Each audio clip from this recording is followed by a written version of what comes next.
North Korea is in the news again, this time for blowing up a diplomatic building on the border with South Korea. Now, every time North Korea is in the news, it seems to be for something crazy. I've followed North Korea for a few years now. It's mainly out of curiosity for it being so opposite to my country, that is India.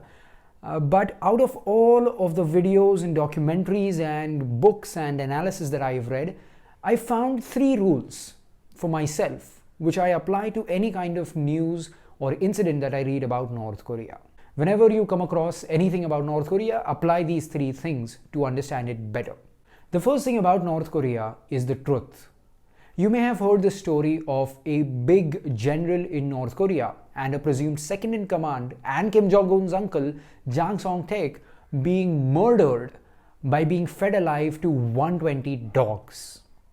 Now, this very story did get global news coverage, but here's the thing, it was satire created by a Chinese satirist, Pyongyang Choi Seong-go. It spread after a Hong Kong tabloid first published it as news. But the thing is, this tabloid also highlighted this satirical piece as its source.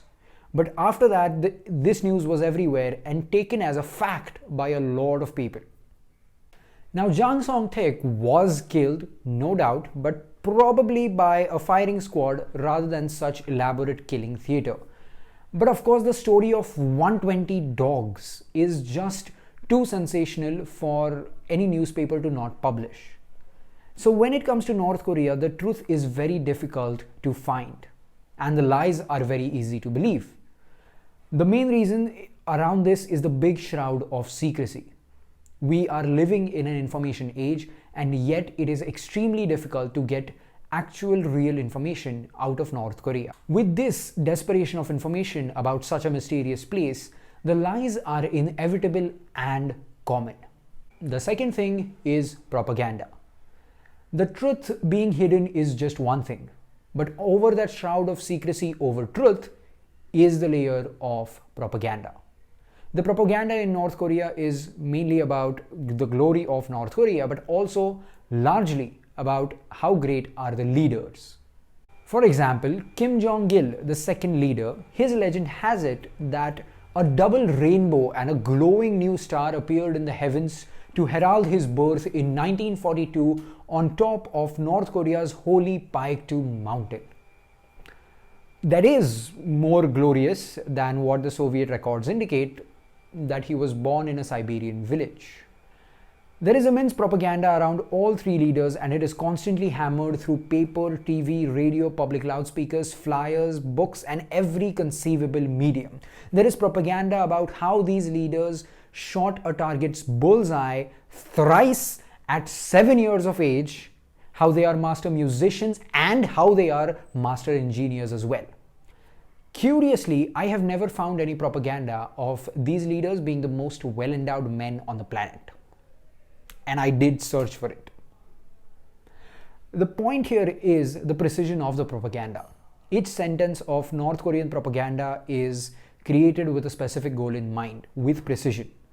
As much as it seems like it, most of North Korean propaganda is unlikely to be off-the-cuff, limitless appreciation. It is a well thought out and well-oiled machine that has been running constantly for around or more than 70 years. So a 70 years of propaganda manufacturing experience is a lot. And we have to remember that whenever we look at something about North Korea. Now, the third thing is the survival of the Kim regime. For any of us reading anything in the news, the rule of thumb is that everything is happening for the survival of the Kim regime. For example, take nuclear weapons. Being a country with nuclear power gave them the legitimacy to have a one-on-one summit with the US president despite being one of the poorest countries in the world. Many of the countries in the same economic group as North Korea are countries that you've probably never ever heard of.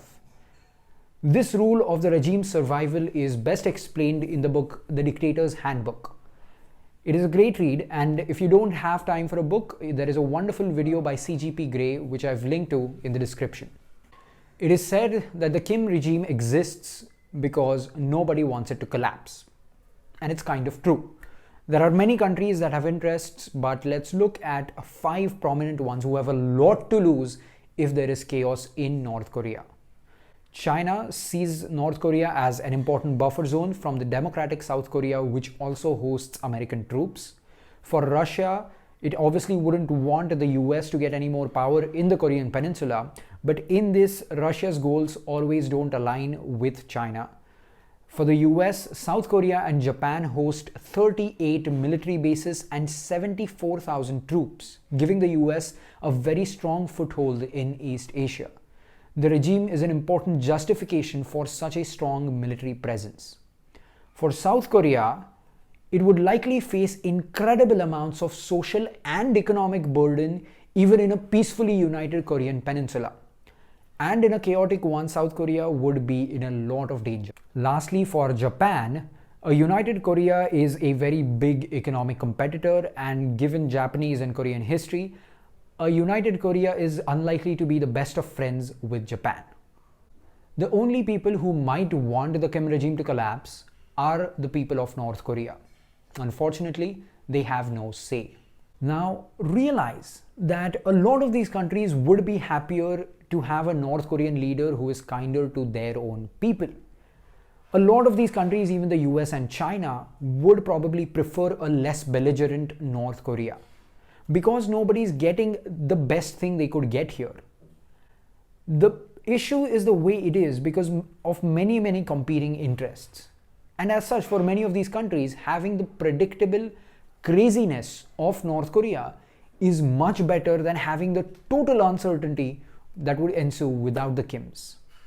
So these are the three things to keep in mind when you read anything or see anything in the news, especially about North Korea. That the truth is difficult to find and lies are easy to believe. The truth about North Korea is shrouded in complete secrecy. Secondly, keep in mind that above that layer of secrecy is a big layer of propaganda about everything related to its leaders. And thirdly, all diplomatic, economic, social and militaristic actions of the country are with one motive: survival of the Kim regime. If you feel that you've learned something more about North Korea and how to look at news about it, leave a like, subscribe. If you want to give me any suggestions, be sure to leave a comment and share this video so that we can make more people aware of how to look at the news about North Korea. Thank you and see you in the next one.